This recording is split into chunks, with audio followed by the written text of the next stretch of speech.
नमस्कार दोस्तों, मेरी आज की कहानी है ध्यान की कीमत। सत्य की खोज मुश्किल है और जब सत्य मिल जाता है तो असीम आनंद मिलता है।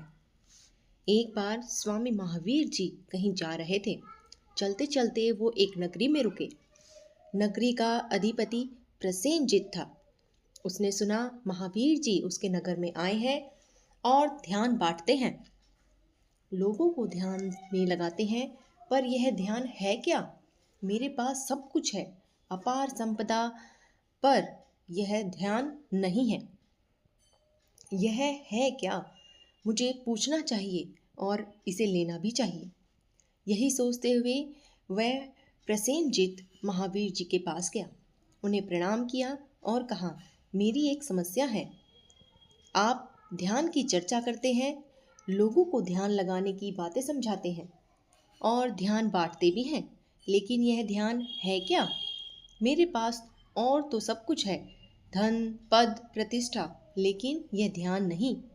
कुछ लोगों को आपने ध्यान दिया है, कुछ ध्यानी हो भी गए हैं और मस्ती में रहने लगे हैं, लेकिन यह है क्या? आप यह ध्यान मुझे भी दे दें, इसके लिए मैं कोई भी कीमत चुकाने को तैयार हूँ। महावीर जी प्रसेनजित की बात सुन रहे थे, लेकिन कुछ बोले नहीं। सोचते रहे, इसे क्या समझाऊं? भला ध्यान कोई कीमत चुकाने से मिलने वाली वस्तु तो है नहीं। महावीर जी काफी देर सोचते रहे, विचारों में डूबे रहे। प्रसेनजित ने सोचा, शायद महावीर जी कीमत बताने में संकोच कर रहे हैं। उसने कहा, महाराज, आप संकोच मत कीजिए, मैं बहुत कुछ दे सकता हूँ। ढेरों स्वर्ण मुद्राएं हैं मेरे पास, मुंह मांगी दे सकता हूँ। बस आप बता दें कितने चाहिए ध्यान देने के बदले में। महावीर जी आखिर बोले और कहने लगे, प्रसेनजित, क्या बताऊं तुम्हें? ऐसा करो, तुम अपने नगर के ही इस अमुक व्यक्ति के पास चले जाओ।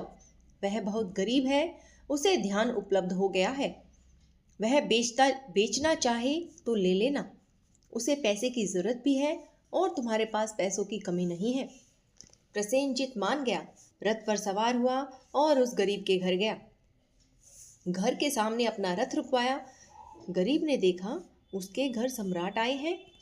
क्या हुआ? क्या कोई गलती हो गई है मुझसे? मैंने कौन सा अपराध किया है? किया तो कुछ भी नहीं, फिर सम्राट कैसे आए? वह घर के दरवाजे पर चला आया, हाथ जोड़कर खड़ा हो गया और पूछने लगा, महाराज, आप और यहाँ क्या अपराध हो गया है मुझसे? यदि कुछ अपराध हुआ भी है तो क्षमा करें। वह प्रसेनजित के चरणों में गिर पड़ा। प्रसेनजित ने उसे उठाया, प्रेम से, आदर से अपने आने का प्रयोजन बताया और कहा, मुझे महावीर जी ने बताया है कि तुम्हें ध्यान उपलब्ध हो गया है। तुमने ध्यान को पा लिया है। क्या है यह? मैं इसे खरीदना चाहता हूँ और उसे पाना चाहता हूँ। मुंह मांगी कीमत दे सकता हूँ। अभी इसी वक्त बस तुम अपना ध्यान मुझे दे दो। गरीब की उखड़ी सांसें रुकी। वह कुछ संभला, भय रहित हुआ। फिर बोला, सम्राट, ध्यान तो मुझे मिल गया है, मैं दे भी दूंगा, लेकिन आप लेने को तैयार नहीं होंगे। सम्राट ने कहा, अरे, मैं ध्यान ही तो लेने आया हूँ, तैयार क्यों नहीं होगा? तुम जो भी मूल्य मांगोगे मैं चुका दूंगा। उस गरीब व्यक्ति ने कहा, इसीलिए तो मैं कहता हूँ, ध्यान आप लेने को तैयार नहीं होंगे, क्योंकि यह कोई ऐसी वस्तु नहीं है कि उठाई या दे दी जाए। इसे सौंपा भी नहीं जा सकता। इसके लिए तो आपको पूर्णतः बदलना होगा, मैं से खाली होना होगा। ध्यान खरीदने से मिलता नहीं, ध्यान तो अपने आप मिल जाता है। बस आपको अपने सम्राट होने का अहंकार को त्यागना होगा। यह ख्याल भी त्यागना होगा कि मेरे पास धन दौलत है, अपार संपदा है। ध्यान के लिए सांसारिक वस्तुओं को त्यागना होगा। उसके लिए अपना मैं पन छोड़ना होगा। और यदि आप ऐसा कर सको, अपने आप को पूर्णतः से खाली कर सको, ईश्वर के चरणों में लगा सको, गुरुओं के चरणों में लगा सको, अपने आप को समर्पित कर सको, तो ध्यान अपने आप मिल जाएगा। और जब आपको ध्यान मिल जाएगा तो आपको पद, धन, संपदा, सुख, संपत्ति, ऐश्वर्य, रथ, घोड़े तुच्छ लगने लगेंगे। ध्यान तो गुरुदेव की कृपा के बिना मिल ही नहीं सकता। ध्यान से ही तो परमात्मा को पाया जाता है। ध्यान ही तो जीवन को आत्मसमर्पण की भावना देता है।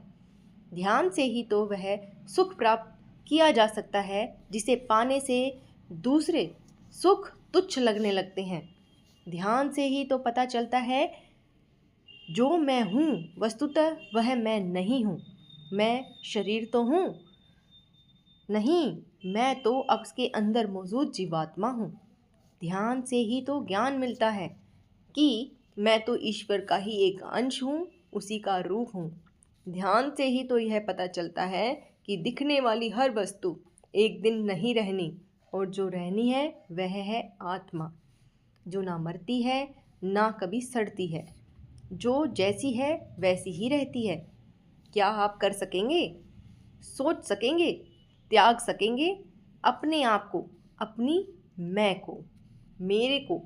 यदि ऐसा कर सके तो ध्यान आपको मुफ्त में ही मिल जाएगा। पैसे से तो यह खरीदा ही नहीं जा सकता। धन्यवाद दोस्तों।